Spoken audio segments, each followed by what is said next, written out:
You can save 15% or more at Amazon when you pay with Bitcoin or Bitcoin Cash. Just go to purse.bogosity.tv. You can set your own discount. 5% gets you fastest delivery, or you can set it to 30% or more if you're not in a hurry.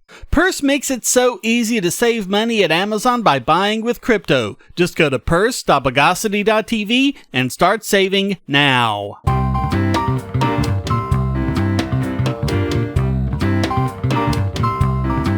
Welcome to the Bogosity podcast for the week of September 22nd, 2019, the podcast that caught and sang the sun in flight.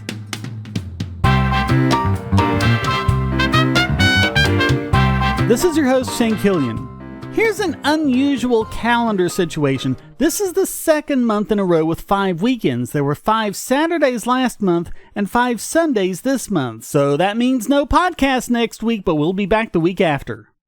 Let's temporalize the news of the bogus. So, more opposition to encrypted messaging, even as Facebook, Apple, Google, and others work to build stronger protections into our messaging apps. And it doesn't help that ignorant, mealy-mouthed purporters like Casey Newton of The Verge keep writing these stories about how we need to find a workable balance between protecting ourselves and letting government spy on us. I mean, I don't want to pick on Newton specifically, he's just the one that wrote the particular story in the show notes link. They're all basically like that. But the fact is, there is no such thing, as we've covered over and over and over again. Either we encrypt our communications so that not even major governments can see them, or we make them vulnerable to spying by anyone. So this story involves a conference held by Stanford Internet Observatory to have a discussion of the issue, the same one we've seen ad nauseum since the 1990s. One side wants so-called lawful access so that law enforcement can obtain information even if it means hacking into people's devices. On the other side, you have civil rights groups like the EFF who point out that government is already a huge surveillance operation today, and that more and more often they're arguing in court that they shouldn't need a warrant to spy on our communications.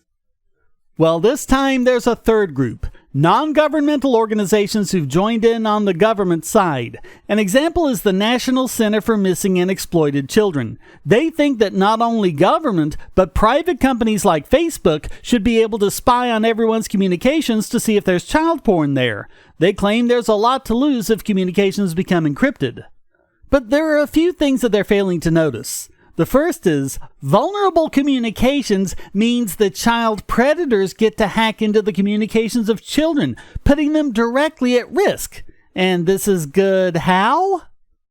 But it also ignores the benefits in other areas of society too. May Siege Klagowski gave a talk on the benefits that the ability to organize securely on Telegram gave to the Hong Kong protesters. It's amazing that this debate was settled at the intellectual level over 20 years ago, and we're still having to talk sense to people about it. Ads are annoying, but ad blockers prevent publishers from making money. What if you could support your favorite websites, YouTube creators, Twitch streamers, social accounts, and many more ad-free and without paying anything, and even make some money yourself? It's not a pipe dream, it's airtime. Go to airtime.bogosity.tv and get the browser extension, and you'll earn cryptocurrency for the sites you visit, and so will the publisher. This is not a crypto miner. You and the publisher will both get part of the reward from current miners of the BitTube cryptocurrency, with no middleman taking a cut. Even if the publisher hasn't signed up yet, his tube will be put into a dedicated wallet that he can claim upon sign up. You can also use your tube to tip publishers and even purchase products. Airtime monetizes users and publishers with no ads or crypto miners. Go to airtime.bogosity.tv and start making money now. Say, if you're tired of the promos in this podcast, well, the patrons got it early and with no ads or promos. Just go to patreon.bogosity.tv and donate at any level. Backing up our previous story is our second story this week about the FBI's own encrypted communications, which Russia was able to successfully hack into without even needing a backdoor. The systems in question were being used by FBI agents to track suspected Russian spies on American soil. They used a compromise that dates back to 2010, which involved either inspecting the initial encryption handshake on the radios or getting their hands on one of the radios. They set up what were called listening posts that seem eerily similar to the phone intercepts the FBI and other law enforcement have been known to set up, which lets them monitor the cell phone conversations and text messages of possibly thousands of people. They also suspect that the Russians are able to monitor U.S. intelligence communications by hacking into computers that aren't even connected to the internet. So it makes it bizarre, as well as being about as irresponsible as you can get, for the FBI to insist that everyone else's encryption be weakened any further. And if they really are worried about the Russians interfering in the 2020 presidential election, aren't they worried about the Russians doing exactly this to election officials or any other pertinent people? Unless those FBI members actually are secret Russian spies. According to Ian Thornton Trump, head of cybersecurity at AmTrust International and former analyst with the RCMP, there's a dirty little secret, quote, "The FBI has been immensely successful against sophisticated cyber criminals and nation-state groups without encryption backdoors. The war on encryption is actually a war on privacy." As to what they should be doing, he says it's what we've been saying all along on this podcast, quote, "It's called police work, and I feel that this war on encryption is driven by pure budgetary considerations as investigations are expensive. That and the belief that an algorithm should just spit out a list of bad guys so the police can go and arrest them. That future is something unpalatable in our free and open society."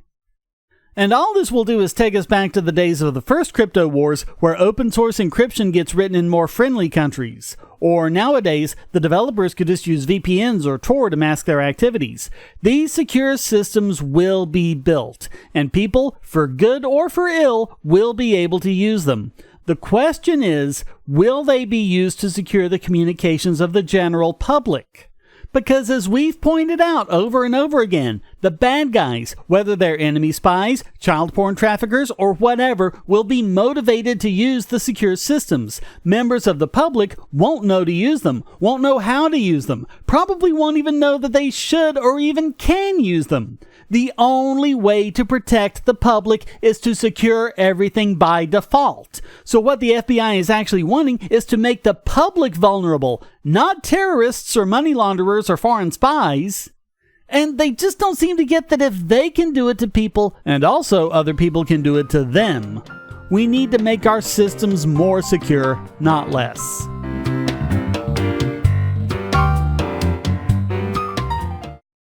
If you're on the Wi-Fi in a coffee shop or hotel, anyone on that network can get your traffic. Do you really trust all of those strangers? For that matter, do you really trust your ISP? A VPN can protect you from prying eyes, disguise your location, and even foil government censors. It's essential in this day and age, so go to vpn.bogosity.tv and you'll be taken to BoxPN. Starting at just $2.99 a month, you can get unlimited high-speed connections to VPN servers all over the world, and they don't log connections, so your privacy is assured. Traveling abroad, just VPN home, and don't worry about what those other governments are doing. Back at home, stop your ISP from traffic shaping and messing with the quality internet access you're paying good money for. You can connect from multiple machines at once, including your smartphone or tablet, and it supports all the secure standards, including OpenVPN and SSTP.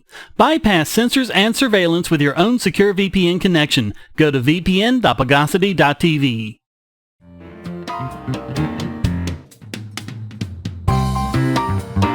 So over in the UK, and this is for those of you who were wondering over the last few podcasts if it was possible to be any dumber than California, it turns out that if you're homeless in the UK, you can be denied access to affordable housing for being too poor. It's a bit like when Obamacare said that people below the federal poverty level didn't qualify for insurance subsidies. The problem is one we've covered over and over again. Government regulations and price controls lead to arbitrary shortages, which leads to rationing. This means that the ones who are at the highest risk of hitting the benefit cap are often denied in favor of those who don't. But those who likely will are the poorest, people who are financial risks, or have health problems, or are addicted to drugs or alcohol. It doesn't help that tenants have to wait 5 weeks for their first payment, during which time the landlords have to make the expenses, and if the tenant goes into arrears during that time, they're screwed. Chartered Institute of Housing Officer Faye Greaves said, "For decades, we have failed to build enough homes, and our welfare safety net is no longer fit for purpose. More and more people are turning to local authorities and housing associations for help to access social housing. But that leaves housing providers having to find a balance between people in acute need, local priorities, and their need to develop sustainable tenancies. What we've found is that relying solely on processes can end up having the opposite effect to that intended." And that's exactly the problem. When you put the screws on new home building, or as we've covered in the past, making some homes illegal because they're too small or built out of discarded shipping containers or 3D printed or something like that, this is the result. In fact, in a country which needs 90,000 new homes every year to become available for social rent, there's actually been a net loss of 165,000. It just goes into the ever-increasing category of when will they learn?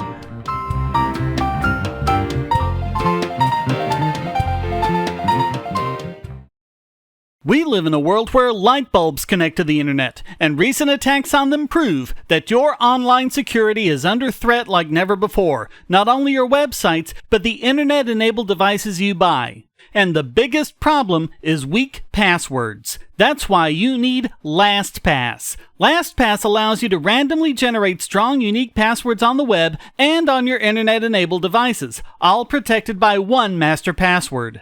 LastPass sets up in minutes and gives you secure automatic logins throughout the web, synchronizing across all your browsers, all your computers, and even your mobile devices, at home, at work, or on the road.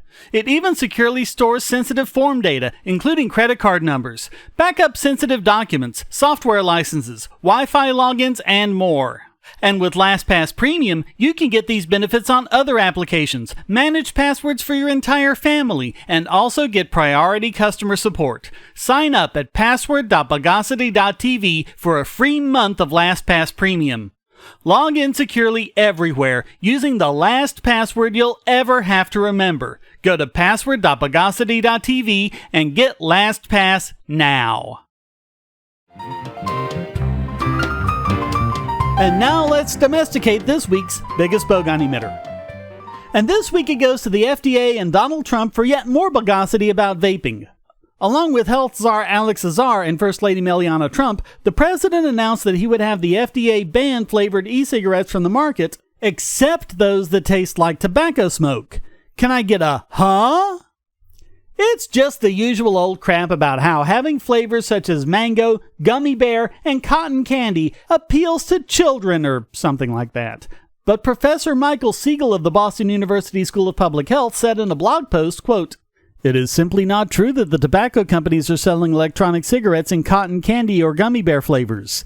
In the U.S., there are 4 major brands of electronic cigarettes that are sold, at least in part, by tobacco companies: Juul, Blue, Logic, and Vuse. While each of these brands has flavored e-liquids or pods, none of them sells gummy bear or cotton candy flavors." As for mango-flavored vapes, yeah, because in the grocery store, mangoes are the first things teenagers go for. Last year, strict regulations were passed in order to stop teens from vaping, so it's nice of them to admit that they didn't work. But instead of repealing them, pass more of them, because that's worked so well in the past.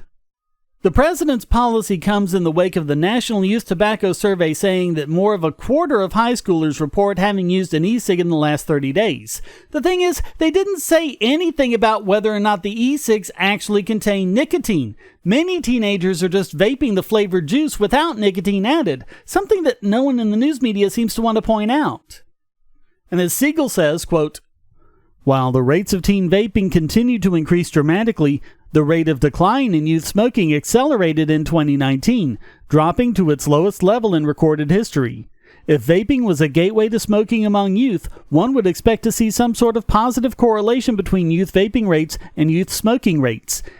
And in fact, there is a huge correlation between the rates of youth vaping and youth smoking during the period 2011 to 2019, which is at the very high level of 0.89. In fact, this is about as close to a perfect correlation as you can get with public health surveillance data. So you say, this proves beyond a doubt that the anti-nicotine groups were right and that e-cigarettes are a gateway to youth smoking. There's just one thing I forgot to tell you. I forgot the minus sign. The correlation between the youth vaping and youth smoking rates during this decade is actually negative 0.89. These data show that vaping is supplanting smoking, not supporting it. Vaping culture is not being transformed into smoking culture. It's exactly the opposite. Vaping culture is almost completely replacing smoking culture.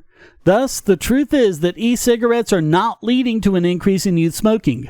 E-cigarettes are actually accelerating the trend of declining youth smoking. And even if we are talking about teens who want to try nicotine, what do you think they're going to do if you take e-cigs away, other than turn to cigarettes?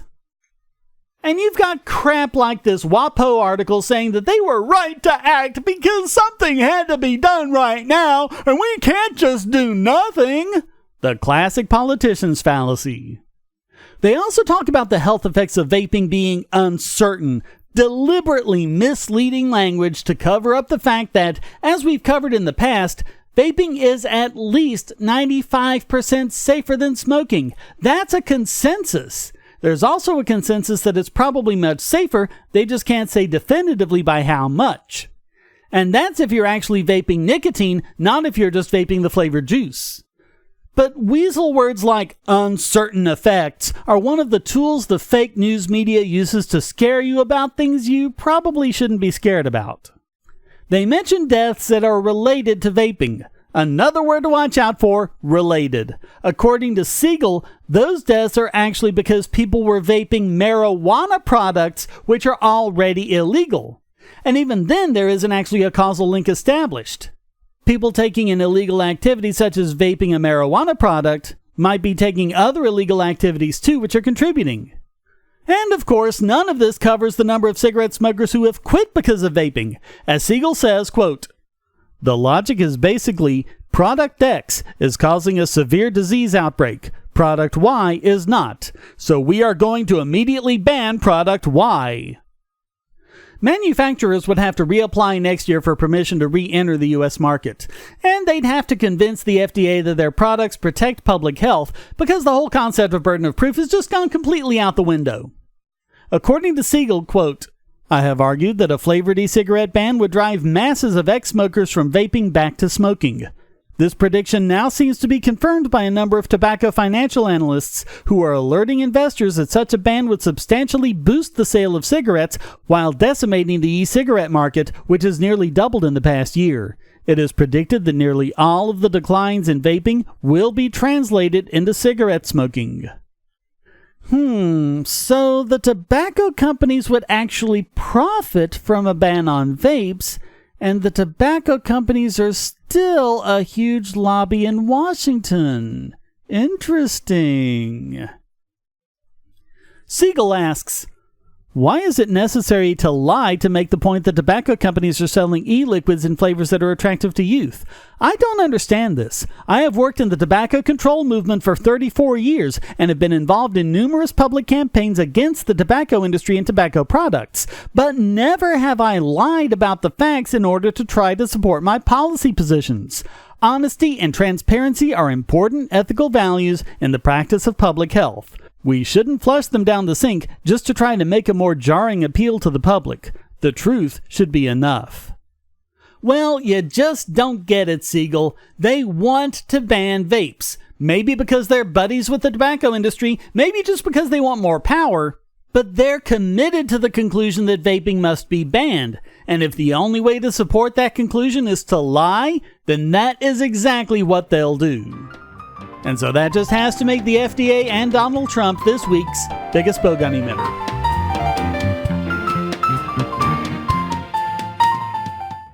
Do you have children, or nieces or nephews? Are you homeschooling, or just want to counter some of the socialist indoctrination most children get in school? If so, go to bogosity.tv/TuttleTwins, and you'll be taken to a website where you can get some great books for elementary-aged children. The Tuttle Twins books are books about liberty and free market economics that include children's versions of Bastiat's The Law, Leonard Read's I, Pencil, and Hayek's The Road to Serfdom, as well as books about the Federal Reserve and how regulations protect business cronies. They'll learn about the harm caused by eminent domain, or regulations passed in the name of safety, and fundamental concepts of liberty. And as you can see from the sample pages on the website, they're all easy to read and nicely illustrated. They're just $9.99 a piece, or get a special discount as well as free bonuses when you purchase all 5. You can even buy in bulk to donate to schools and local libraries. So get the Tuttle Twins books at bogosity.tv/TuttleTwins.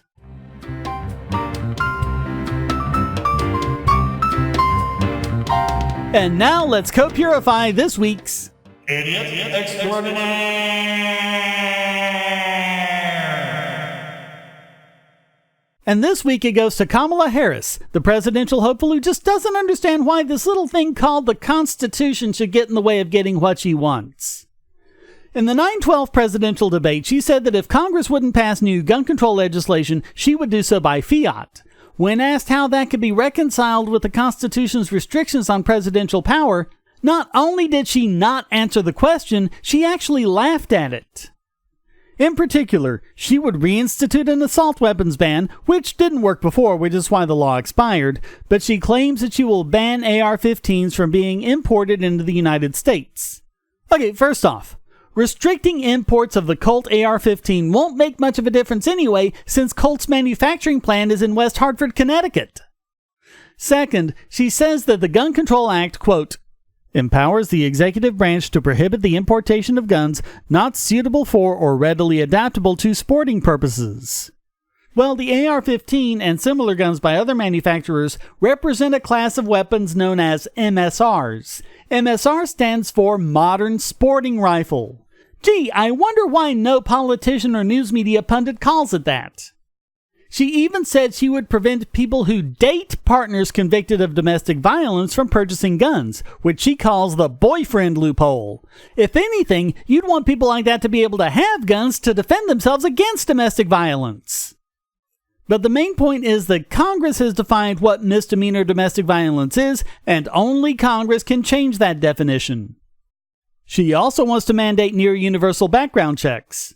Ignoring the point that you pretty much always have to pass a background check to get a gun anyway, something else you won't hear from politicians or news pundits, in most of these cases, the perp either would have passed a background check or got the gun in a way that doesn't involve dealers to begin with.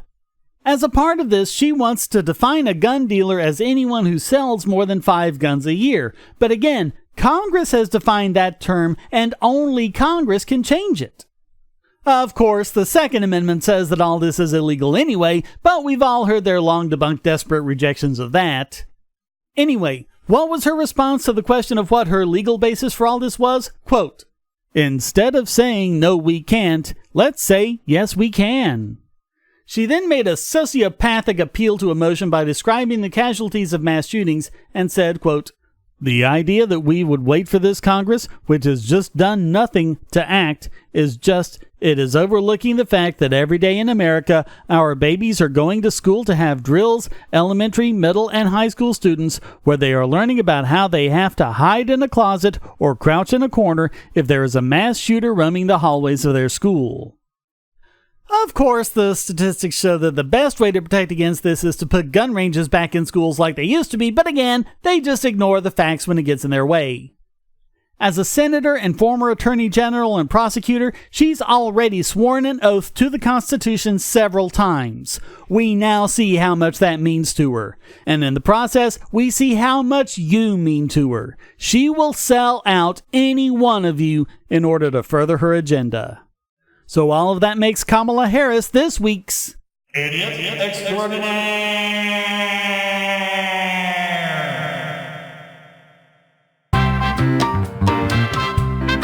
Well, that wraps up this momentary lapse of reason edition of the Bogosity podcast. Come to discord.bogosity.tv where you can join the discussion and post a question, statement, news article, or rant.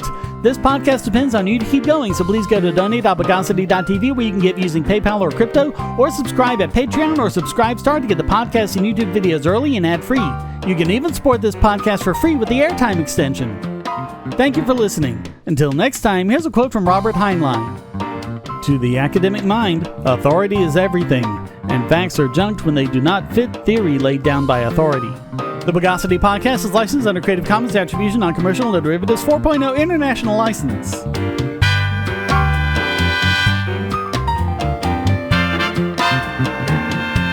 Bogosity.